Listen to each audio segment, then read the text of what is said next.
Hello students, welcome है आपका elegant classes में। मैं अनुराधा मित्तल लेके आई हूँ आपके लिए पॉलिटिकल साइंस की सीरीज जो आपको प्रिपेयर कराएंगी आपके प्री बोर्ड, बोर्ड और सीयूटी 2024 के लिए। बच्चों, सीयूटी ने जो एग्जाम है वो एनटीए द्वारा कराया जाता है, नेशनल टेस्टिंग एजेंसी द्वारा, और उसने सीयूटी 2024 की एग्जाम डेट आप कह सकते हैं निकाल दी है, और जो अभी एक्सपेक्टेड डेट है वो है 15 मई टू 31 मई।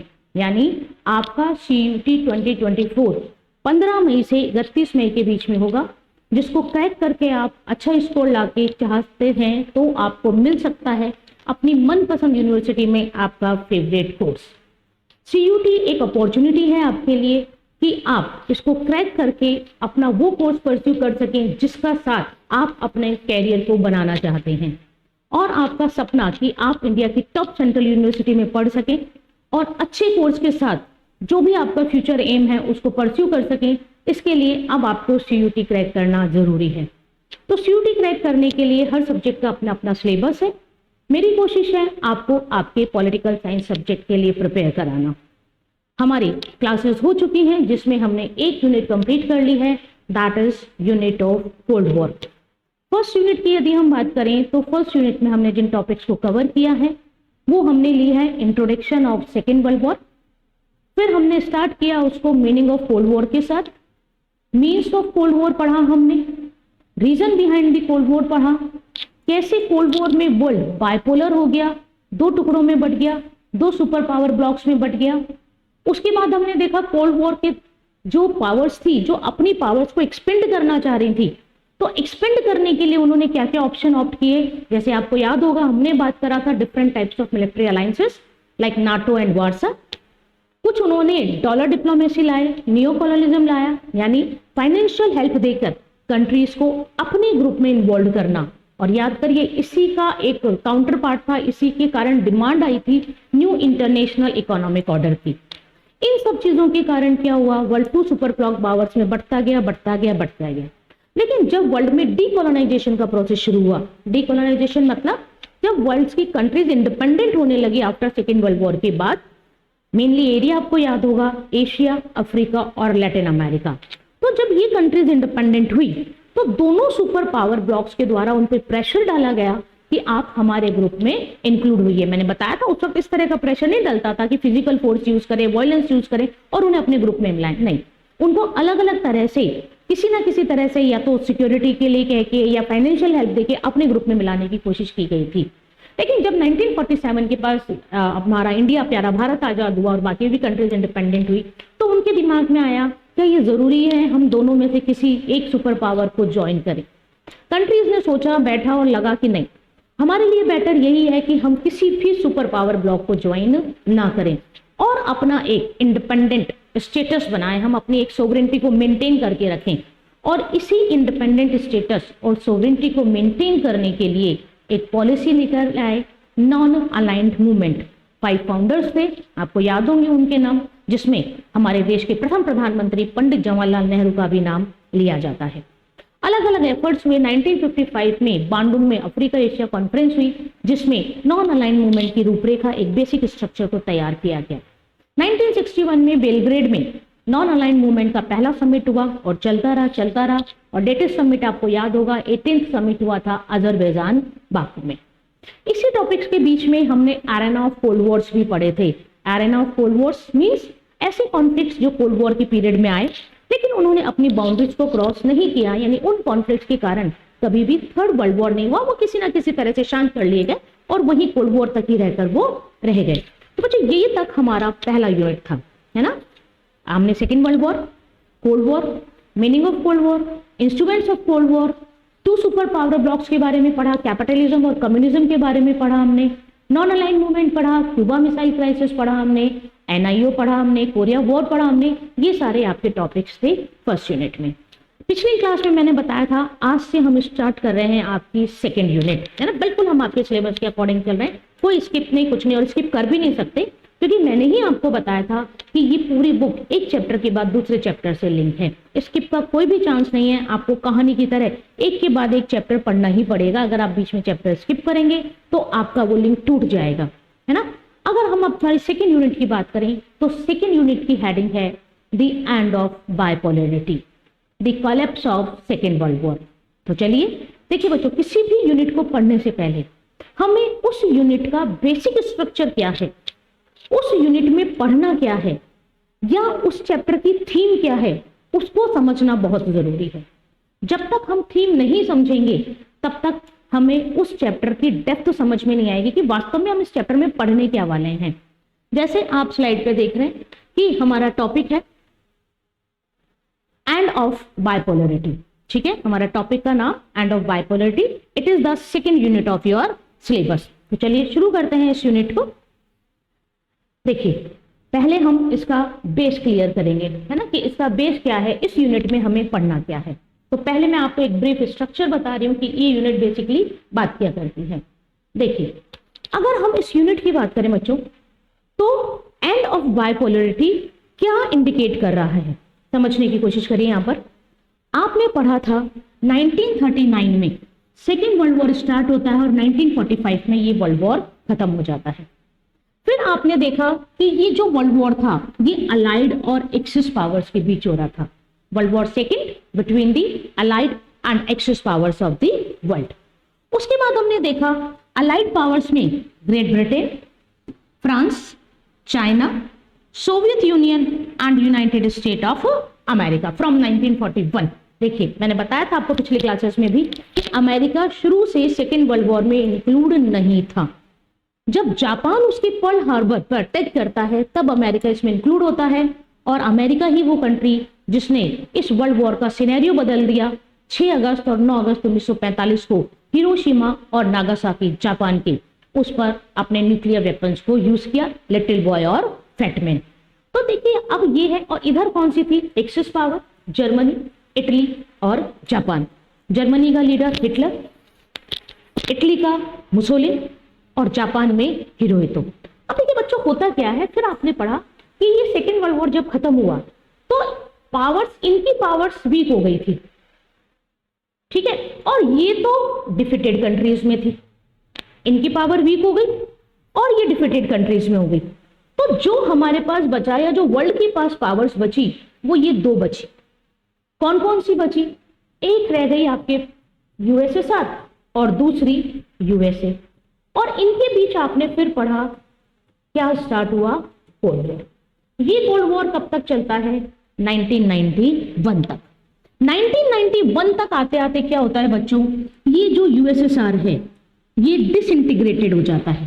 डिसइंटीग्रेटेड मतलब ये पूरा जो यूएसएसआर था, अभी मैं आपको मैप दिखाऊंगी, जो 15 नेशंस का यूएसएसआर था, एक जॉइंट सिस्टम था, वो छोटे छोटे 15 टुकड़ों में बंट जाता है। यानी यूएसएसआर जो सुपर पावर था वो सुपर पावर नहीं रहा।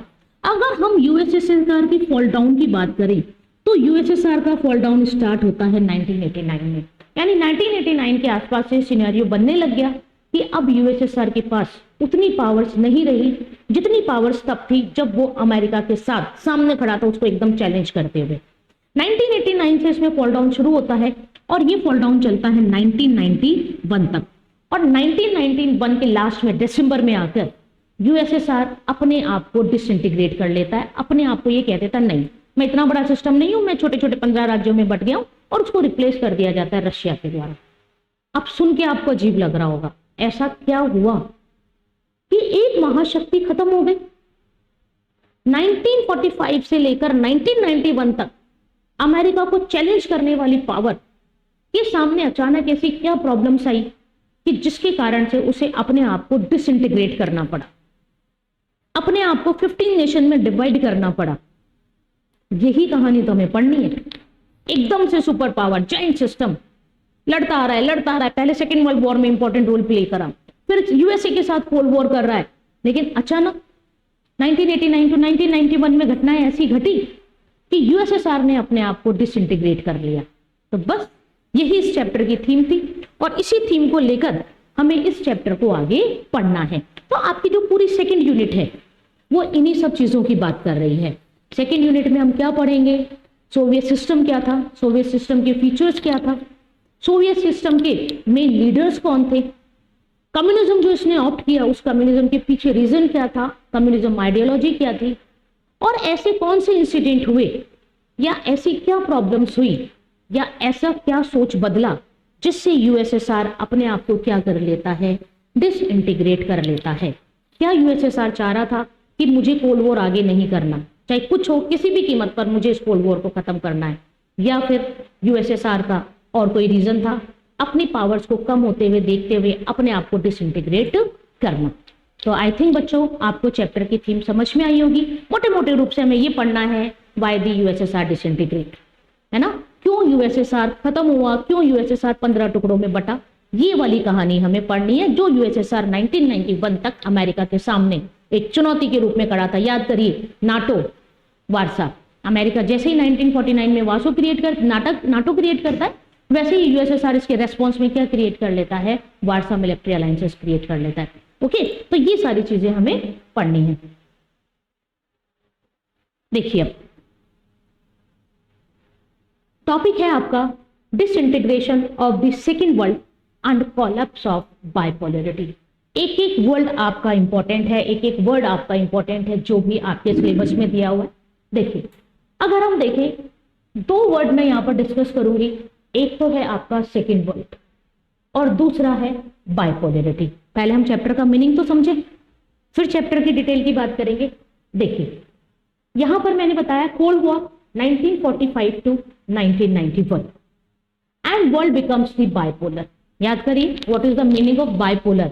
Bipolar means world have only two super powers, यानी विश्व में केवल दो महाशक्तियां रह गई, और जब विश्व में केवल दो महाशक्तियां रह गई तो उसे क्या कहा जाता है, बाइपोलर कहा जाता है। ठीक है, अगर हम बात करें तो देखिए तीन टर्म आती हैं, एक होता है आपका यूनिपोलर, एक है आपका बाइपोलर, और थर्ड होता है आपका मल्टीपोलर। ये वर्ड्स आपको पता होने चाहिए, ये आपकी बुक में कहीं ना कहीं आपको मिलते रहेंगे। Unipolar world means when only single super power in the world. Bipolar means when there are two superpowers in the world and it is known as the era of Cold War. And multipolar world means when there is number of centers of powers in the world. है ना? जब विश्व में केवल एक महाशक्ति हो तो उसे हम यूनिपोलर वर्ल्ड कहते हैं। जब विश्व दो महाशक्तियों के बीच बटा रहा कोल्ड वॉर एरा में, उसे हमने क्या कहा, बाइपोलर। और जब बहुत सारे अल्टरनेटिव सेंटर ऑफ पावर हो जाए, इससे नेक्स्ट वाला चैप्टर हमारा वही है, तो वो क्या कहलाता है, मल्टीपोलर वर्ल्ड कहलाता है ना। तो तीन चीजें मैंने क्लियर करने की कोशिश करी, यूनिपोलर, बाइपोलर और मल्टीपोलर। फिर it is the struggle between capitalism and communism. ये जो स्ट्रगल था ये किसके बीच चल रहा था, दो आइडियोलॉजीज के बीच चल रहा था। एक था कैपिटलिज्म जो फ्री मार्केट की बात करता है, फ्रीडम की बात करता है, ओपन चैलेंजेस की बात करता है, और दूसरी तरफ था कम्युनिज्म जो स्टेट गवर्न, मतलब स्टेट की अथॉरिटी लगता है हर चीज पर, चाहे इकोनॉमिक हो चाहे पॉलिटिकल एक्टिविटीज हो, उसे क्या कहा गया, कम्युनिज्म। इतनी ज्यादा जो पर्सन्स थे उनको फ्रीडम नहीं थी, हर चीज स्टेट ने अपने ऊपर ले रखी थी, सब कुछ मैं करूंगा, सब कुछ मैं करूंगा। और सेकेंड चीज कि वो एबिलिटी के अकॉर्डिंग वर्क करता था और नीड के अकॉर्डिंग डिस्ट्रीब्यूट करता था। जबकि कैपिटलिज्म एबिलिटी के अकॉर्डिंग आप वर्क करिए और आपके वर्क के अकॉर्डिंग आपको रिवॉर्ड्स मिले जाएंगे, है ना। ये डिफरेंसेस हमने पिछले वीडियोस में बताए मैं आपको। उसके बाद अब देखिए ये वाला word, the collapse of second world, द्वितीय विश्व का, दूसरे विश्व का खात्मा। अब ये दूसरा विश्व क्या आ गया, अरे बात समझ में, तब तक तो हम सेकेंड वर्ल्ड वॉर की बात कर रहे थे, वो समझ में आ गया हमें, लेकिन यहां से वॉर हट गया है, केवल क्या रह गया है, सेकेंड वर्ल्ड। और यही बच्चों पॉलिटिकल साइंस की खूबी है, एक शब्द जोड़ते ही मीनिंग ही चेंज हो जाता है और एक शब्द हटाते ही पूरा चीज, है ना। तो जब भी आप पेपर करें तो शब्दों को बहुत ध्यान से यूज करें कि कहां पे क्या कर रहे हैं, क्योंकि पॉलिटिकल साइंस में यही है, अगर आपने एक शब्द इधर से उधर किया तो अर्थ का अनर्थ हो जाएगा, है ना। तो यहाँ देखिए वर्ड हमारा सेकेंड वर्ल्ड वॉर नहीं है, it is the second world. तो पहले हम इसका मतलब समझे, what is the meaning of second world. देखिए, during the cold war era the world is divided among three portions and these three portions are known as the third world, three worlds of all over the world.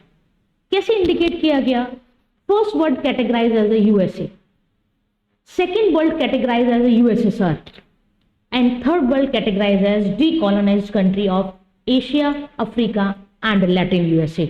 अब आ गया होगा आपको समझ में, अरे ma'am ये तो वही है जो हमने नॉन अलाइन पढ़ा था, बिल्कुल। Non aligned countries are also known as countries of the third world. आया बच्चों समझ में? यानी जो नॉन अलाइंड कंट्रीज हमने पढ़ी थी, जो नाम हमने पढ़ा था जिसमें 120 मेंबर्स थे, ये 120 मेंबर्स क्या कहलाते हैं? Third world of the countries कहलाते हैं। ठीक है, आया समझ में? जो यहाँ पर ये लिखा है, देखिए आप जब सिलेबस उठाएंगे तो उसकी हेडिंग की मैं बात कर रही हूँ, हम उस हेडिंग को समझ रहे हैं। हेडिंग लिखा है disintegration of the second world. Second world का डिसइंटीग्रेट होना, छोटे छोटे टुकड़ों में बंटना। तो देखिए यही मैंने आपको बताने की कोशिश करी है, 3 वर्ल्ड्स की क्या बात है। दूसरा क्या कह रहे हैं? दूसरा विश्व टुकड़ों में बट गया, इसका क्या मतलब हुआ? तो फर्स्ट वर्ल्ड किसको कैटेगराइज करते हैं? यूएसए को। सेकेंड वर्ल्ड किसको कैटेगराइज करते हैं? यूएसएसआर को। और थर्ड वर्ल्ड किसको कैटेगराइज करते हैं? नाम कंट्रीज को 120 जो अभी हैं, है ना। मान लीजिए आपके पास आ गया how many countries in the third world in current scenario, तो ऐसा नहीं पता, जो नाम है वही थर्ड वर्ल्ड कंट्रीज है, यानी जो डेवलपिंग कंट्रीज हैं, है ना। और आपने एक वर्ड पढ़ा था एलडीसी, लीस्ट डेवलपिंग कंट्रीज, ये सब क्या है? आपकी थर्ड वर्ल्ड कंट्रीज हैं। तो देखिए सेकेंड वर्ल्ड मीन्स यूएसएसआर, और ये तो हम बात कर ही चुके, यानी यहाँ सेकेंड वर्ल्ड किसको इंडिकेट कर रहा है? यूएसएसआर को इंडिकेट कर रहा है। आया बच्चों समझ में? यानी यूएसएसआर का डिसइंटीग्रेट होना, सेकेंड वर्ल्ड का डिसइंटीग्रेट होना। उसके बाद देखिए the collapse of bipolarity, bipolarity का खत्म होना। यानी बायपोलरिटी का मतलब मैंने अभी बताया आपको, 2 थे, यूएसए और यूएसएसआर। धीरे धीरे क्या होता है? ये बायपोलरिटी खत्म हो गई, ये जो सेकेंड वर्ल्ड था ये यूएसएसआर डिसइंटीग्रेट हो गया 15 स्टेट में, और केवल क्या रह गया? यूएसए। ठीक है, only one super power in the world, that is known as collapse of bipolarity.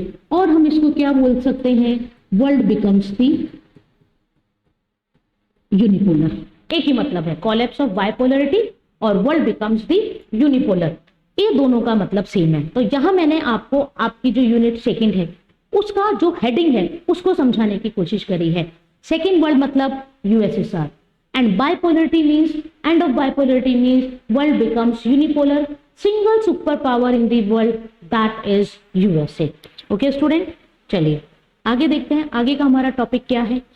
Topic हमें आगे बताएगा some features of Soviet system, some introduction of Soviet system, कि बेसिकली सोवियत सिस्टम क्या था। हम एंड की बाद में बात करेंगे, है ना, लेकिन उससे पहले सोवियत सिस्टम को समझ तो ले, है ना। एंड तो हम तब पता चलेगा ना जब हमें बिगनिंग पता होगी कि वास्तव में सोवियत सिस्टम कैसे कैसे डेवलप्ड हुआ, क्या क्या वहां पर हुआ, कौन कौन से लीडर्स आए, क्या क्या उसने आइडियोलॉजी ली, कैसे उसने यूएसए को टक्कर दी, और कैसे अचानक ऐसा हुआ कि उसको अपने आप को डिसइंटीग्रेट करना पड़ा। तो देखिए यहाँ पर सोवियत सिस्टम की यदि हम बात करें तो जो सोवियत सिस्टम है was a single joint party communist state formed federal union of 15 nations republics. It exist from 1922 to 1991। अब देखिए यहां पर it is a joint single party formed by the Federal Union of 15 National Republics. It exists from 1922 to 1991. बहुत सोच समझ के बच्चों आपके लिए नोट्स बनाए जाते हैं, इसमें बहुत हर चीज इंपॉर्टेंट है। सोवियत यूनियन की यदि हम बात करें तो सोवियत यूनियन ने सिंगल पार्टी सिस्टम ऑप्ट किया था। हम बताते हैं आपको क्या होता है सिंगल पार्टी सिस्टम। और वो सिंगल पार्टी यहाँ पर क्या थी? कम्युनिस्ट पार्टी थी। ठीक है, यूएसएसआर में जो सिंगल पार्टी है वो कौन सी पार्टी है? कम्युनिस्ट पार्टी है। It is the union of 15 national republics, यानी 15 जो नेशनल रिपब्लिक्स थे वो इकट्ठे हुए और उन्होंने अपने आप को किस में फ्रेम्ड करा? यूएसएसआर में। और इसका एग्जिस्टेंस पीरियड कहां से कहां तक है? 1922 से लेकर 1991 तक। 1991 में मैंने अभी बात बताया था इसका क्या हो गया था? डिसइंटीग्रेशन हो गया था वापस से 15 स्टेट्स में। The USA and USSR were the two most significant forces in the 20th century. पढ़ा आपने, है ना? Two superpowers from 1945 to 1991.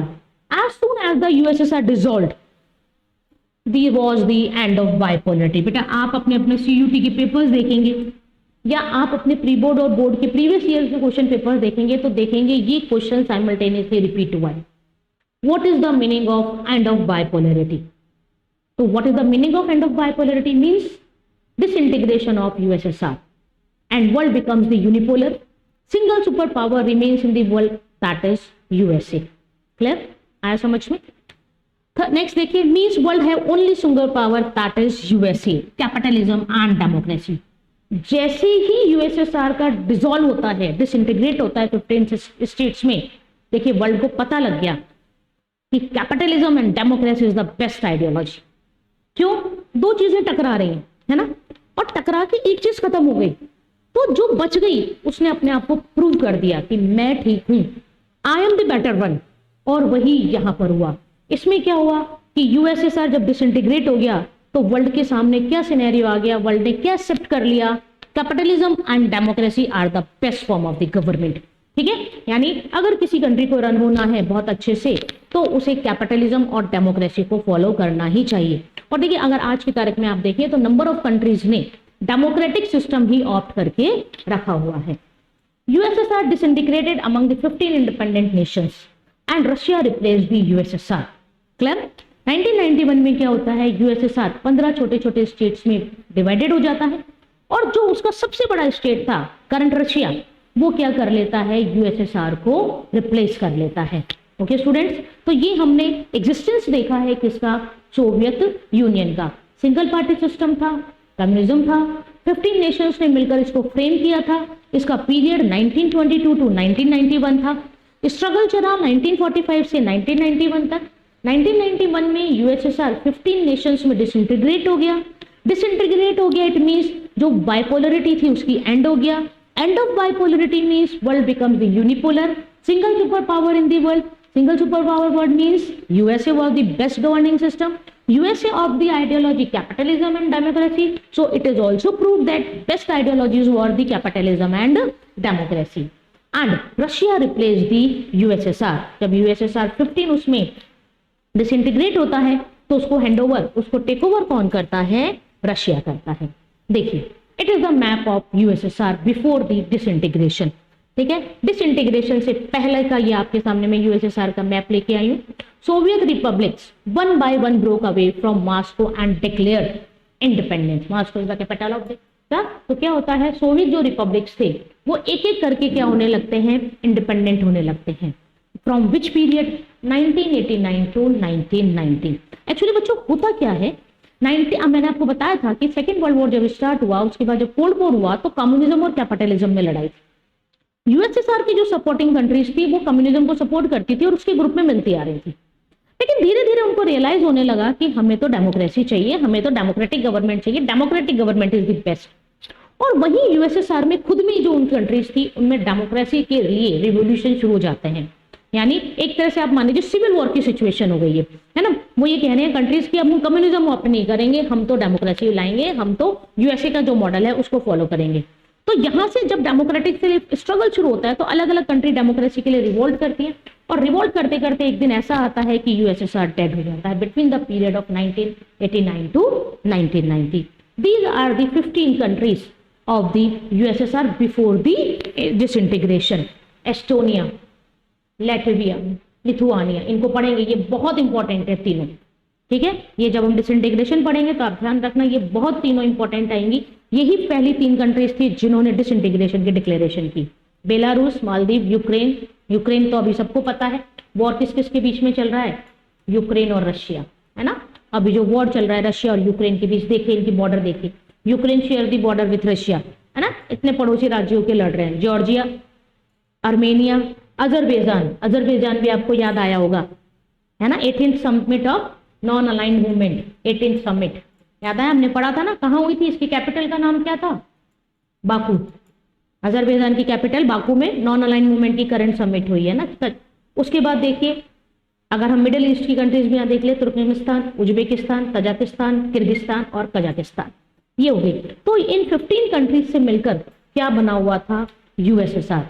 और यही 15 कंट्रीज धीरे धीरे क्या हो जाएंगी, डिसइंटीग्रेट हो जाएंगी और रशिया जो है वो किसको रिप्लेस कर लेगा, यूएसएसआर को। यानी 1991 से पहले हम यूएसएसआर बोलते हैं और 1991 के बाद हमें क्या इंडिकेट किया जाता है, हम किस तरह से बात करते हैं, उसको यूएसएसआर को लेकर बात करते हैं। आए बच्चों यहाँ तक समझ में। चलिए आगे देखिए, आगे आपका टॉपिक है फीचर्स ऑफ सोवियत सिस्टम। जगह जगह पे हमने छोटी छोटी बातों में कर ली है, लेकिन हमें आपको एग्जाम के लिए प्रिपेयर करवाना है ना। एग्जाम में आपके पास क्वेश्चन आए तो आप क्या क्या चीजें आपको लिखनी है। एक और इंपॉर्टेंट क्वेश्चन जो आपके एग्जाम में आता है, write some features of Soviet system, है ना। और आप इस तरह आ सकते हैं, write the features that are opt by the USSR, यानी यूएसएसआर किन किन आइडियोलॉजी में बिलीव करता था या क्या सोवियत यूनियन की फीचर्स थी। देखिए अगर हम फीचर्स ऑफ सोवियत सिस्टम की बात करें तो अगर मैं आपको बताऊं तो मैंने पहले भी बताया आपको कि यूएसएसआर जो था वो 1971 में वहां पर सोशलिस्ट रेवोल्यूशन होती है। किसके उसमें लीडर कौन थे? व्लादिमीर लेनिन, अभी हम उनको भी देखेंगे। 1917 में सोशलिस्ट रेवोल्यूशन होती है under the leadership of Vladimir Lenin, जो सपोर्ट किसको करते थे? कम्युनिज्म को सपोर्ट करते थे। बार बार आ रहा है ये वर्ड, है ना, और इसीलिए पहले जब हमने वीडियो बनाई थी मीनिंग ऑफ कोल्ड वॉर, आप चाहें तो फिर रिपीट करके उसमें पढ़ सकते हैं। उसमें जो हमारा लास्ट वाला पोर्शन है उसमें मैंने यही बताया है what is the difference of capitalism और कम्युनिज्म। जो बच्चे आज जुड़े हैं हमारे साथ, आज से उन्होंने वीडियो देखना शुरू करा है, वो पिछली वीडियो को देखिए। और जो हमारा फर्स्ट वीडियो है मीनिंग ऑफ कोल्ड वॉर, उसमें हमने कैपिटलिज्म और कम्युनिज्म को बहुत अच्छे से समझाया है। मैं यहाँ भी थोड़ा सा आपको बता देती हूँ कि जो व्लादिमीर लेनिन थे वो 1917 में यूएसएसआर में रेवोल्यूशन करते हैं, एक आइडियोलॉजी लेके आते हैं, दैट इज कम्युनिज्म। अब देखिए यहाँ पर बच्चों मैंने एक वर्ड लिखा है egalitarian society and oppose the capitalism. अब तो आई थिंक आपको रट गया होगा, communism means oppose the capitalism, capitalism means oppose the communism. लेकिन यहाँ एक और वर्ड आया आपके पास, इग्लिटरियन सोसाइटी। मतलब क्या होता है? जहां पर वह गवर्नमेंट जो इक्वलिटी स्टैब्लिश करने की कोशिश करे उस सोसाइटी को क्या कहा जाता है? Egalitarian society. यानी जिस सोसाइटी का मेन मोटिव इक्वलिटी है, यानी हर पर्सन को इक्वल इंपॉर्टेंस देना, वो क्या कहलाएगी? Egalitarian society. याद करिए कम्युनिज्म में हमने क्या पढ़ा था? Each person do according to his ability but get according to his need. यानी सभी जो पीपल्स हैं वो ये मान के चलता है कि हर पर्सन अपनी एबिलिटी के अकॉर्डिंग काम कर रहा है ना। ऐसा नहीं है कोई काम नहीं करेगा, हर पर्सन अपनी एबिलिटी के अकॉर्डिंग काम कर रहा है। अब जिसकी ज्यादा एबिलिटी है वो ज्यादा काम कर रहा है, जिसकी कम एबिलिटी है वो कम काम कर रहा है, इसमें उसकी कोई कमी नहीं है, तो उसकी नीड्स क्यों पूरी ना की जाए। तो जो कम्युनिज्म है, जो सोशलिज्म है, वो इक्वलिटी पे बेस्ड है। और इक्वलिटी कौन स्टैब्लिश कर रहा है? गवर्नमेंट स्टैब्लिश कर रहा है। तो वो गवर्नमेंट कह रहा है कि मुझे एक ऐसी सोसाइटी बना रही है जिसमें सब पर्सन इक्वल हो, कोई अपर या लोअर या रिचर और पुअर ऐसा डिस्क्रिमिनेशन नहीं चाहिए, है ना। जो इकोनॉमिक डिस्क्रिमिनेशन होता है वो तो बिल्कुल भी नहीं चाहिए। रिचर और पुअर के बीच जो खाई है वो हमें पाटनी है, उसको हमें खत्म करना है। जबकि कैपिटलिज्म नहीं बात करता। कैपिटलिज्म कहता है आप में कैपेबिलिटी, आप रिचर रिचर रिचर होते जाइए, और आप में कैपेबिलिटी नहीं है तो आप नीचे होते जाइए। स्टेट क्या करे इसमें? आप अपनी एबिलिटी के अकॉर्डिंग वर्क करिए। लेकिन कम्युनिज्म ये नहीं कहता। कम्युनिज्म क्या कहता है कि हर इंडिविजुअल अपनी एबिलिटी के अकॉर्डिंग काम कर रहा है और हर इंडिविजुअल को उसकी नीड के अकॉर्डिंग रिवॉर्ड मिलना चाहिए। जो उसका डिस्ट्रीब्यूशन है वो इक्वल होना चाहिए, इक्वल डिस्ट्रीब्यूशन। ठीक है, डिस्ट्रीब्यूशन की भी हमने बात करी थी। इग्लिटरियन सोसाइटी का मतलब क्या होता है? इक्वल डिस्ट्रीब्यूशन किया जाए, और ऐसी सोसाइटी को क्या कहा जाता है? इग्लिटरियन सोसाइटी कहा जाता है। एक फीचर आपको समझ में आ गया। सोवियत सिस्टम का एक फीचर क्या हो गया? Communism that is based on the egalitarian society, जो आपको हेडिंग से याद रखनी है। दूसरा देखिए, दूसरा इसका फीचर था single party system and party was communist party. आप जब पार्टी सिस्टम पढ़ते हैं तो आपके पास तीन तरह के पार्टी सिस्टम आते हैं, single party system, bi party system और मल्टी पार्टी सिस्टम। जनरली जब हम इन वर्ड को सुनते हैं तो एक कॉमन डेफिनेशन हमारे दिमाग से निकल कर आती है। Single party system means when there is a single party in the country, bi party system means when there are two party system in the country, and multi party system means when there are number of parties in the system. लेकिन देखिए ये definition गलत तो नहीं है, लेकिन incomplete है। Incomplete क्यों है बच्चों? सिंगल पार्टी सिस्टम का मतलब ये होता है कि जब उस कंट्री में ऑथोरिटी हमेशा एक ही पार्टी के पास होल्ड की जाए तो उसे सिंगल पार्टी सिस्टम कहा जाता है। जैसे मैं यूएसए के बारे में आपको यूएसएसआर के बारे में बताऊं, 1917 से लेके आज तक यूएसएसआर में एक ही पार्टी रूलिंग पार्टी रही है, दैट इज कम्युनिस्ट पार्टी, और इसलिए इसको सिंगल पार्टी सिस्टम कहा जाता है। इसका मतलब ये नहीं है कि यूएसएसआर में और कोई पार्टी है ही नहीं, और भी पार्टीज हैं, लेकिन उनकी जो एग्जिस्टेंस है वो एक तरह से आप मान लीजिए नेग्लिजेंस है। वो आज तक पावर में नहीं आए, वो आज तक ऑथोरिटी उन्होंने अचीव नहीं करी। केवल सिंगल पार्टी जो है उसने ही अपनी ऑथोरिटी अचीव करी है, वही बार बार गवर्नमेंट बना रहा है। आप जब हम वो वाली बुक पढ़ेंगे तो उसमें हम वन पार्टी डोमिनेंस एरा पढ़ेंगे, इंडिया का, है ना। वो वाली बुक हमारी इंडिया से रिलेटेड है, तो उसमें भी हम पढ़ेंगे 1952 से लेकर 1967 तक India have also one party dominance system. यानी हमारे यहाँ भी 1952 से लेकर 1967 तक स्टेट्स में और सेंटर में एक ही गवर्नमेंट रही, that is the government of Congress party, ठीक है। लेकिन सिंगल पार्टी सिस्टम चेंज होता गया धीरे धीरे जब हमारे यहाँ पे दूसरी पार्टीज की गवर्नमेंट बनती रही। तो यहाँ पे भी देखिए मैंने आपको बताया सिंगल पार्टी सिस्टम का मतलब क्या हो गया, it is not meaning that single party system only single party in the country, means when a same single party hold always the power, यानी जब एक ही राजनीतिक दल और वही वाला लगातार ऑथोरिटी में आता रहे, पावर में आता रहे, तो उसे क्या कहा जाएगा, सिंगल पार्टी सिस्टम कहा जाएगा। बाई पार्टी सिस्टम की यदि हम बात करें, तो बाई पार्टी सिस्टम की बात करें हम, तो जो बाई पार्टी आपका सिस्टम होता है वो एट प्रेजेंट यदि हम देखें तो जो मेन कंट्रीज हैं वो तो है यूके और यूएसए, यहाँ आज भी बाई पार्टी सिस्टम है।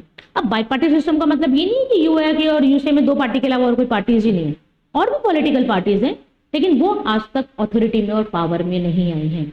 Bi party system means power always be rotate between two same parties, ध्यान रखना है आपको, पावर रोटेट हो रही है लेकिन दो पार्टीज में नहीं, टू सेम पार्टीज में।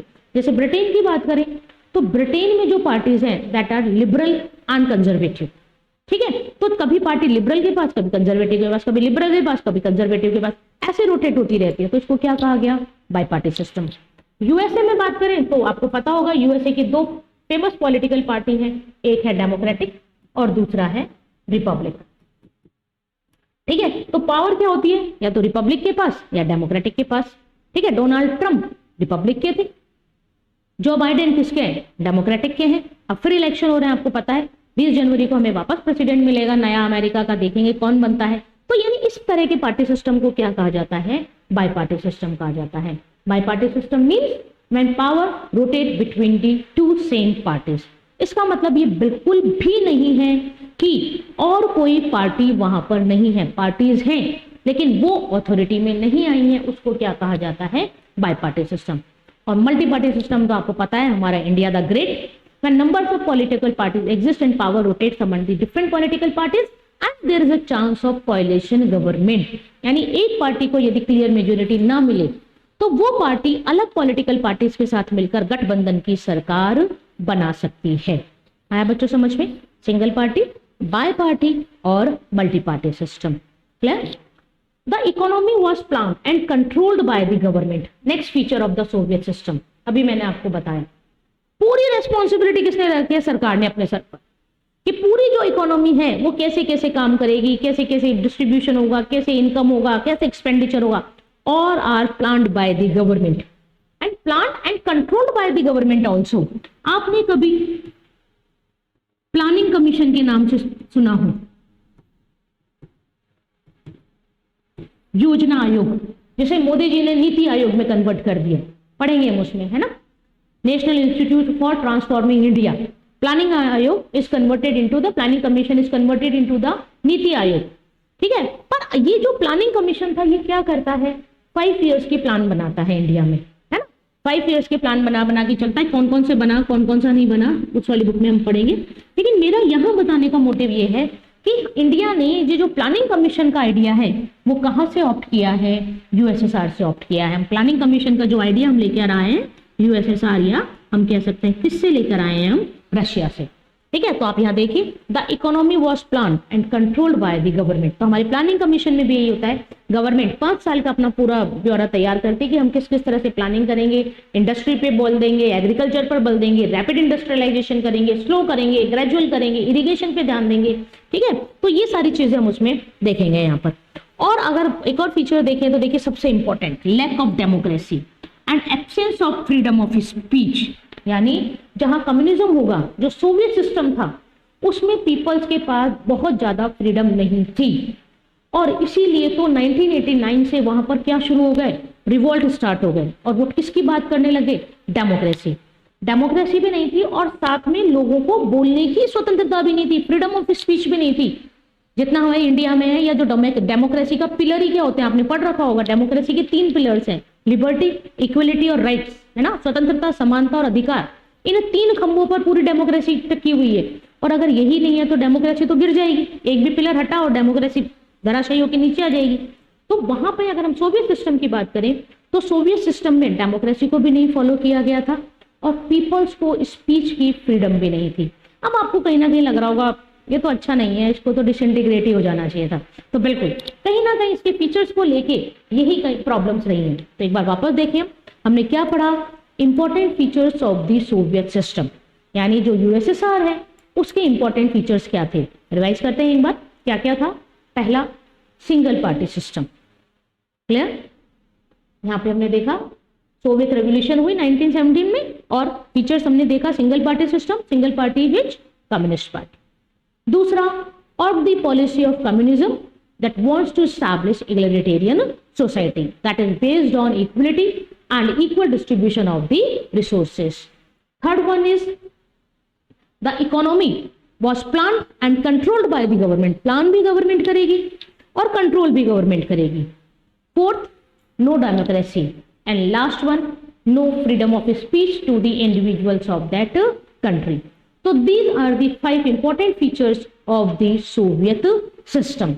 और हम कह सकते हैं उस वक्त जो सोवियत सिस्टम ने कम्युनिज्म ऑप्ट किया था उसकी भी यही फीचर्स थी। इधर बच्चों आया समझ में? चलिए आगे देखते हैं। देखिए वापस से 5 का फिगर शायद पॉलिटिकल साइंस के लिए लगी है। जब हमने नाम पढ़ा था तो मैंने आपको 5 लीडर्स की पिक्चर दिखाई थी, है ना। पिक्टोरियल रिप्रेजेंटेशन याद रहता है, इजिप्ट से नासिर, कुरमाहा, पंडित जवाहरलाल नेहरू, ठीक है, मार्शल टीटो, ये सारे आपको याद आ रहे होंगे। लेकिन यहाँ देखें, यहाँ कुछ अलग है ना। यहाँ सब कुछ अलग अलग लग रहा है आपको।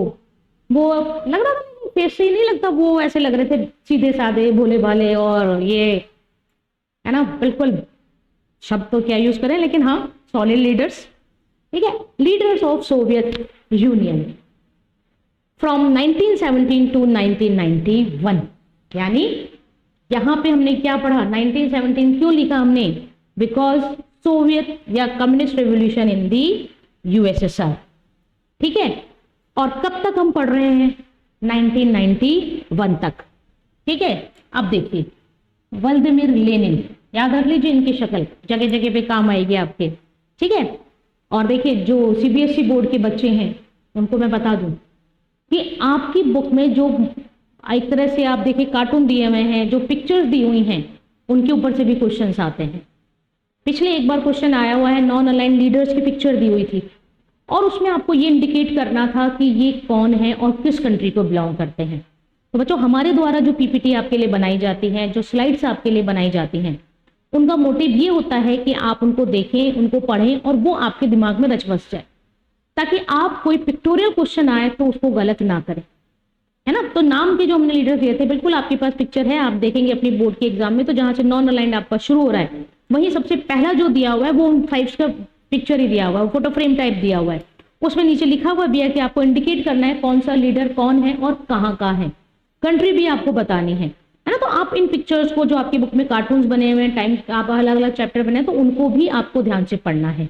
इस वाली बुक में तो इतने नहीं है, लेकिन जब हम हमारी इंडियन पॉलिटिक्स पढ़ेंगे वहां तो बहुत नंबर ऑफ कार्टून है और हमें हर एक कार्टून को समझना पड़ेगा कि ये कार्टून क्या कहना है।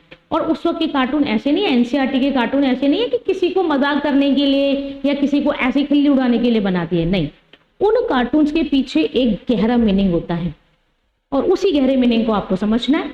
आज भी आप पत्रिका भास्कर उठाएंगे, न्यूज़पेपर, तो आप देखेंगे साइड में कार्टून आता है। उस कार्टून का मोटिव क्या होता है, ऐसा नहीं होता कि बस ऐसे कर ले, झरोका जिसको हम कहते हैं, उसको जब आप पढ़ेंगे, उसको देखेंगे, तो आप देखना वो करंट किसी ना किसी इंसिडेंट को रिलेट करता हुआ एक कटाक्ष कर रहा है और वही कटाक्ष हमें समझना होता है। तो ऐसे ही आपके जो सीबीएसई बोर्ड होते हैं उसमें भी मैपिंग के तो क्वेश्चंस आते ही आते हैं, लेकिन जो कार्टून है, जो पिक्चर बेस्ड है, वो क्वेश्चंस भी आते हैं ना। तो वो भी आपको थोड़ा ध्यान रखना है, हम समय पे आपको वो प्रिपेयर भी कर पाएंगे। देखिए यहाँ पर व्लादिमीर लेनिन 1917 टू 1924, और ये ध्यान रखिए ये जो एरा आपको लिखा है ना, जो पीरियड लिखा है, ये पीरियड इनका सर्विस पीरियड है ना, कि कितने टाइम तक ये यूएसएसआर के लीडर रहे, बर्थ और डेथ का नहीं है, ये लीडिंग पीरियड है इनका। 1917 में व्लादिमीर लेनिन सोवियत रिवोल्ट करते हैं, कहां पर, यूएसएसआर में। और कब तक रहते हैं वो लीडर यहाँ पे, 1924 तक, ठीक है। अभी सेकेंड वर्ल्ड वॉर स्टार्ट नहीं हुआ है ना। आप एक तरह से कह सकते हैं फर्स्ट वर्ल्ड वॉर के खत्म होने के आसपास। फर्स्ट वर्ल्ड वॉर आपने पढ़ा था 1914 टू 1918। ये भी आपको देखिए, ये थोड़े थोड़े फीचर्स हैं जो थोड़े थोड़े क्लियर हैं, आपको याद रखना है। जैसे आपको याद रखना है, अगर हम फर्स्ट वर्ल्ड वॉर की बात करें तो 1914 टू 1918। सेकेंड वर्ल्ड वॉर की हम बात करें तो 1939 टू 1945। थर्ड तो हुआ नहीं है, क्यों करें, नहीं। कोल्ड वॉर की बात करें तो 1945 टू 1991, याद है याद। इसी तरह डिसइंटीग्रेशन की बात करेंगे तो हम क्या लिखेंगे, 1989 टू 1991। 1991 के बाद यदि हम बात करें तो क्या होगा, यूनिपोलर अमेरिकन हेजीमनी, अगला चैप्टर आपका। तो इस तरह से आपको ये जो ईयर्स हैं ये याद रखने हैं दिमाग में। आपके जो 1 मार्क्स के या हाफ मार्क्स के मल्टीपल चॉइस क्वेश्चंस होते हैं उसमें इस तरह से ये पूछा जाता है। तो देखिए पहले लीडर कौन है, व्लादिमीर लेनिन। ये कौन से लीडर थे, जिनकी लीडरशिप में यूएसएसआर में सोवियत रेवोल्यूशन हुई थी। और कब तक ये लीडर रहे, 1924 तक। 1924 की में यूएसएसआर की अथॉरिटी आती है जोसेफ स्टालिन के पास, ठीक है। आप देखिए 24 टू 53 आ गया समझ में। सेकेंड वर्ल्ड वॉर में भी लीडर कौन, जोसेफ स्टालिन। याद करिए मैंने आपको एक बार कोल्ड वॉर की एक बहुत अच्छी डेफिनेशन बताई थी। It is the struggle between two ideologies, capitalism and communism. It is the struggle between two military alliances, NATO and Warsaw. It is the struggle between the ideologies, capitalism, communism, NATO, Warsaw, two thoughts, democracy and state control economy, और two peoples, कौन कौन से, Dulles और Joseph Stalin, है ना। Joseph Stalin, Dulles तो American diplomat थे, लेकिन यूएसएसआर के लीडर कौन थे, जोसेफ स्टालिन। यानी अगर हम जोसेफ स्टालिन की बात करें तो सेकेंड वर्ल्ड वॉर के पीरियड में भी यही लीडर थे। और कोल्ड वॉर जब इनिशिएट हुआ, कोल्ड वॉर जब शुरू हुआ, तब भी लीडर कौन थे, जोसेफ स्टालिन थे। क्लियर बच्चों। उसके बाद देखिए थर्ड, निकिता क्रुश्चेव। बताइए क्या याद आता है निकिता क्रुश्चेव से। निकिता क्रुश्चेव सुन के हमेशा एक इंसिडेंट तो आपके दिमाग में क्लिक करना ही चाहिए। और कौन सा incident, that is Cuba missile crisis. बिल्कुल नहीं भूलना, most important topic of your book and most important incident in the world history, ठीक है। निकिता क्रुश्चेव याद आया, ये वही निकिता क्रुश्चेव जिन्होंने क्यूबा में मिसाइल्स डिप्लॉयड करने की कोशिश की थी। और जब अमेरिका के प्रेसिडेंट जॉन कैनेडी ने वार्न किया, निकिता क्या कर रहे हो, हटाओ वरना तैयार रहो थर्ड वर्ल्ड वॉर के लिए, याद आया। तो क्या करा निकिता क्रुश्चेव ने, तुरंत निर्णय लिया, इमीडिएट एक्शन, और वहां से मिसाइल्स को विड्रॉ कर लिया। और जॉन कैनेडी ने क्या कहा था इनकी प्रशंसा में, it is the great decision by the great ruler, महान राजनेता द्वारा लिया गया महान निर्णय। और इसी निकिता क्रुश्चेव के इसी निर्णय ने वर्ल्ड को थर्ड वर्ल्ड वॉर से बचाया था। आ गया ना बच्चों याद, ठीक है। उसके बाद देखिए लियोनार्ड ब्रेजनेव 1964 टू 1982। बहुत ज्यादा ऐसे नहीं थे कि इन्होंने बहुत ज्यादा उत्पात नहीं मचाया जैसे जोसेफ स्टालिन ने मचाया। इनके बारे में जो हम मेन इंसिडेंट पढ़ेंगे दैट इज अफगान इंटरवेंशन। सबसे इंपॉर्टेंट लीडर मिखाइल गोर्बाचोव, जो यूएसएसआर का डिसइंटीग्रेट हुआ। देखिए इनका पीरियड देखिए 1985 to 1981। It is the period of disintegration of USSR, ठीक है।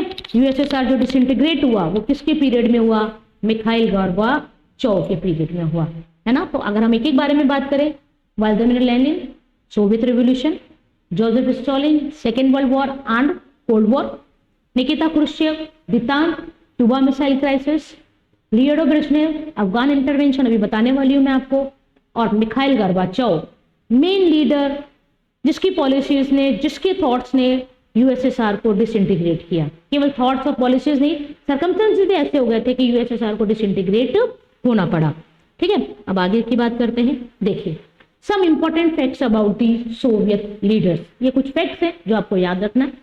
आप अपनी बुक देखेंगे तो बुक में भी हर पेज पे एक एक सोवियत लीडर की फोटो दी हुई है और उनके बारे में डिटेल दी हुई है। आप उस डिटेल को कितना भी पढ़ें, लेकिन कुछ इंपॉर्टेंट चीजें मैंने लिखी हैं जो आपको नहीं भूलनी है। तो उनको रिवाइज करते हैं हम वापस से। पहला लीडर हमें कौन सा पढ़ना है, व्लादिमीर लेनिन, ठीक है।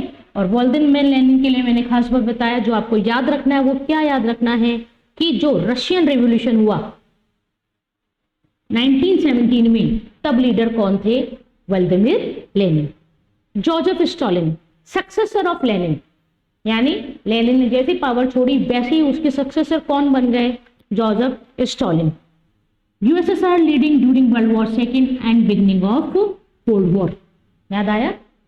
अभी मैंने आपको बताया कि तब मैंने पिक्चर्स के साथ बताया था ताकि आपको याद रहे, और ये हम एक नोट्स टाइप में लेके आ रहे हैं कि सेकेंड वर्ल्ड वॉर जब हुआ तब उस वक्त यूएसएसआर के लीडर कौन थे? Joseph Stalin. और कोल्ड वॉर भी जो स्टार्ट हुआ अमेरिका के साथ, उसके पीछे भी पॉलिसीज किसकी थी? जोसेफ स्टॉलिन की। Nikita Khrushchev, they believe in peaceful coexistence. कि जो निकिता क्रुश्चेव थे वो पीसफुल कोएग्जिस्टेंस में यानी शांतिपूर्ण सहअस्तित्व में विश्वास रखते थे। और शायद आप मान के चलेंगे भी बच्चों, शांतिपूर्णता यानी पीसफुल में उनकी इतनी, आप कह सकते हैं फेथ था उनकी, मतलब आइडियोलॉजी इतनी अच्छी थी कि उन्होंने क्यूबा से अपने मिसाइल्स हटा ली। याद आ रहा है आपको? मैं थोड़ा सा रिवाइज करूं। इस तरह से हमने देखा था, ये नॉर्थ यूएसए, ये साउथ यूएसए, इधर आपने देखा था यूएसएसआर, और यहाँ पे था क्यूबा। ठीक है, अमेरिका के पास में एक आइलैंड था, लेकिन यहाँ से उसको इकोनॉमिक एड हो रही थी। लेकिन जब निकिता क्रुश्चेव ने मिसाइल डिप्लॉयड करनी शुरू करी तो उस वक्त अमेरिका के प्रेसिडेंट कौन थे? John Kennedy.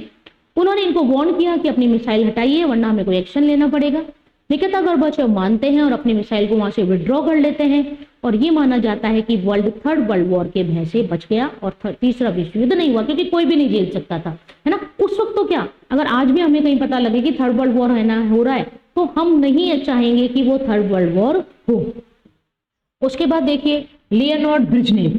Leonard Brezhnev USSR intervention इन अफगानिस्तान। देखिए बच्चों, एक चीज मैं आपको बताऊं, अगर हम कोल्ड वॉर की बात करते हैं तो कोल्ड वॉर जो है 1945 में स्टार्ट होता है।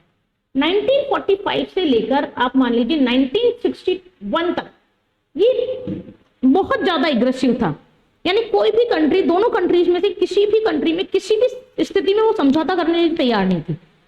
लेकिन क्या होता है, बीच में एक पीरियड आता है जिसको कहा जाता है दितांत, और ये पीरियड इन्हीं लीडर का है, क्रुश्चेव का। और दितांत का मतलब यदि हम देखें तो दितांत का मतलब होता है रिलैक्सेशन इन टेंशन। टेंशन खत्म नहीं हुई है लेकिन टेंशन कम जरूर हो गई है। तो ये जो दितांत वाला पीरियड आया, दितांत वाला पीरियड आता है निकिता क्रुश्चेव की पीसफुल कोएग्जिस्टेंस के कारण। निकिता क्रुश्चेव ने हर संभव कोशिश की कि मैं अमेरिका के साथ अच्छे संबंध बना लूं और इस कोल्ड वॉर को खत्म करूं। आइजनहोवर से मिलते हैं, हमें उनको यूएसएसआर आने का निमंत्रण देते हैं। निकिता क्रुश्चेव खुद अमेरिका की विजिट पर जाते हैं, लेकिन बीच में एक U2 इंसिडेंट होता है, वो हो जाता है, फिर वापस से रिश्ते बिगड़ जाते हैं। फिर अमेरिका में आपको मैंने बताया था प्रेसिडेंट का टेन्योर 4 ईयर्स है। आइजनहोवर का जब टेन्योर खत्म होता है तो जॉन एफ कैनेडी प्रेसिडेंट बनते हैं, तब निकिता क्रुश्चेव वापस उसे कांग्रेचुलेशन लेटर लिखते हैं कि बहुत बहुत बधाई हो, आप प्रेसिडेंट बन गए, और मैंने जो एफर्ट्स आइजनहोवर के पीरियड में शुरू करा था कोल्ड वॉर को कम करने के, दितांत को आगे बढ़ाने के, हो सकता है हम दोनों के पीरियड में ये सुधरे। कैनेडी भी बहुत पॉजिटिव रेस्पॉन्स देते हैं और लगता है कि अब कोल्ड वॉर खत्म हो जाएगा। लेकिन कोल्ड वॉर खत्म नहीं हुआ और एक नया चैप्टर आता है वर्ल्ड हिस्ट्री में या वर्ल्ड पॉलिटिक्स में, that is second cold war, है ना। आप कहोगे मैडम ये सेकेंड वर्ल्ड तो बहुत तंग कर रहा है, सेकेंड वर्ल्ड वॉर हमने पढ़ा, फिर हमने सेकेंड वर्ल्ड पढ़ा, अब हम बात कर रहे हैं सेकेंड कोल्ड वॉर। बिल्कुल, द्वितीय शीत युद्ध, दूसरा शीत युद्ध, जो किसलिए शुरू हुआ 1979 में। क्या होता है, क्रुश्चेव और कैनेडी दितांत लाते हैं और उन टेंशन्स को रिलैक्सेशन करते हैं। लेकिन ये जो ब्रेजनेव आता है ना, अब क्या करें, कोई ना कोई तो आ ही जाता है कुछ ना कुछ गड़बड़ करने। ये क्या करते हैं, अफगानिस्तान में इंटरवेंशन कर देते हैं और कोशिश करते हैं कि अफगानिस्तान में जो गवर्नमेंट है उसको हटाकर वहां कम्युनिस्ट गवर्नमेंट को स्टैब्लिश कर दिया जाए। अब अमेरिका को कहां बर्दाश्त, वो कहता है एक तरफ तो आप मित्रता के हाथ बढ़ा रहे और दूसरी तरफ आप कम्युनिज्म का एक्सपेंड करने में लगे हुए। और यहीं से वापस से जो दितांत वाला पीरियड आया था, जो टेंशन कम हुई थी, वो वापस से एग्रेसिव हो जाती है 1979 में। और ये एग्रेशन कब तक चलता है, 1989 तक, यानी सेकेंड कोल्ड वॉर। और 1989 से 1991 तक तो मैंने आपको क्या बता दिया, वापस से बताया ना, and of cold war, disintegration of USSR. Text तो बेटा आपको याद करने ही पड़ेंगे, वापस से देख लीजिए। Second world war 1939 to 1945, cold war 1945 to 1991। फिर हमने क्या करा, कोल्ड वॉर के पीरियड को डिवाइड करा। किस तरह करा, फर्स्ट कोल्ड वॉर 1945 टू 1961, उसके बाद किसका पीरियड आ गया, एक तरह से आप कह सकते हैं दितांत, 1962 टू 1979। उसके बाद सेकेंड कोल्ड वॉर 1979 टू 1989, और उसके बाद end of cold war 1989 to 1995। ये पीरियड्स हैं आपके, है ना, नहीं याद हो जाएंगे आराम से। कोई भी जब इंसिडेंट आप याद करेंगे, क्यूबा मिसाइल याद करिए, क्यूबा मिसाइल से वर्ल्ड वॉर तो नहीं हुआ ना, शांति आई, तो वहां से जितान शुरू हो गया। अफगानिस्तान इंटरवेंशन कब हुआ? 1979 में। इंटरवेंशन होते ही दोनों में डिस्प्यूट शुरू हो गए, तो वो वापस से सेकेंड कोल्ड वॉर। 1989 में याद करो, याद आएगा आपको, जर्मनी वॉल याद आया, बर्लिन वॉल फॉल डाउन हुई 1961 में बनी, वहां से एंड ऑफ कोल्ड वॉर शुरू हो गया। कुछ भी मुश्किल नहीं है, केवल जो मैं बार बार कहती हूं, आपको जो इंसिडेंट है उनको लिंक करके पढ़ना है। तो ईयर अपने आप, और देखिए पॉलिटिकल साइंस को हिस्ट्री नहीं है कि आपके पास बहुत नंबर ऑफ ईयर्स आएंगे। हाँ, कुछ इंपॉर्टेंट पीरियड्स हैं वो आपको याद करने ही पड़ेंगे, कोई ऑप्शन नहीं है उनके पास। मैंने पहले बताया हर सब्जेक्ट में कुछ ना कुछ फैक्ट्स और डेटा होते हैं जो हमें मेमोराइज करने ही पड़ते हैं, हमारे पास कोई ऑप्शंस नहीं होते हैं ना। लेकिन इजीली वो लर्न हो जाएंगे यदि आप उस ईयर को उस ईयर की इंसिडेंट के साथ लिंक करेंगे। तो अगर आप बैठ के बस रटने की कोशिश करेंगे कि मैं रट लूं तो मुश्किल रहेगा। लेकिन आप इंसिडेंट याद करिए, दितांत क्यों आया? क्यूबा मिसाइल क्राइस के कारण। क्यूबा मिसाइल कब हुआ? 1962 में। सेकेंड वर्ल्ड वॉर क्यों स्टार्ट हो गया? अफगान इंटरवेंशन के कारण। अफगान इंटरवेंशन कब हुआ? 1979 में। किसने किया? लियोनिड ब्रेजनेव ने। अरे बात समझ में। और देखिए मिखाइल गोर्बाचोव, ये तो ऐसे है ही नहीं कि मैं आपको 2 या 3 लाइन में समझा दूं। मिखाइल गोर्बाचोव पढ़ने के लिए तो हमें कंटिन्यूड करना पड़ेगा। और क्या कंटिन्यूड करना पड़ेगा? एंड ऑफ बायपोलरिटी का पार्ट 2। ठीक है बच्चों, तो ब्रीफली देखिए एक बार। आज की क्लास का हमारा टॉपिक था end of bipolarity part 1। End of bipolarity आपको बताती है किन कारणों से जो यूएसएसआर एक सुपर पावर था उसका डिसइंटीग्रेशन हो गया और वो छोटे छोटे 15 टुकड़ों में बट गए। आज की क्लास में हमने पढ़ा what are the features of Soviet system. जो सोवियत सिस्टम था उसके इंपॉर्टेंट फीचर्स क्या क्या हैं। सिंगल पार्टी सिस्टम था, सिंगल पार्टी में कम्युनिस्ट पार्टी थी, ठीक है। पीपल्स के पास फ्रीडम ऑफ स्पीच नहीं थी, डेमोक्रेसी का लैक था, इकोनॉमी प्लान्ड और कंट्रोल्ड थी गवर्नमेंट के बारे में। ये हमने सोवियत सिस्टम की बात करी। फिर मैंने आपको सिंगल पार्टी सिस्टम समझाया। सिंगल पार्टी सिस्टम क्या होता है? जब पावर और अथॉरिटी सदा सर्वदा एक ही पार्टी के पास रहे तो उसे सिंगल पार्टी सिस्टम कहेंगे। लेकिन याद क्या रखना है, इसका मतलब ये नहीं है कि और पार्टीज एग्जिस्ट ही नहीं करती, एग्जिस्ट करती हैं, लेकिन उनका होना ना होना कोई पॉलिटिकल एक्टिविटीज पर और पॉलिटिकल पावर पर इंपैक्ट नहीं डालता है। क्लियर आया यहाँ तक समझ में? उसके बाद हमने कुछ लीडर्स पढ़े, कोल्ड वॉर मैंने आपको समझाया, कुछ ईयर्स याद करवाए, वो आपको याद करना, लिखिए, इंसिडेंट से जोड़िए, आपको इजी लर्न हो जाएंगे। फिर मैं वही कह रही हूँ, आपकी कोई भी प्रॉब्लम है, कोई भी समस्या है, किसी भी टॉपिक पर आपको हेल्प चाहिए, किसी पर्टिकुलर टॉपिक के आपको टिपिकल लग रहा है उसकी वीडियो चाहिए, तो आप हमें कमेंट करिए। नीचे हमारे टेलीग्राम चैनल का लिंक होता है, वहां पर भी आप मैसेज कर सकते हैं और हमारे साथ करते रहिए प्रिपरेशन प्री बोर्ड, बोर्ड और CUT 2024 फॉर पॉलिटिकल साइंस। मैं अनुराधा मित्तल फिर मिलूंगी आपके साथ एक नए वीडियो से लेकर, और वीडियो का नाम शायद आपको पता है क्या पढ़ेंगे हम, एंड ऑफ बायपोलरिटी पार्ट 2। तो चलिए बच्चों, good bye, have a good day and all the best for your future and your exams.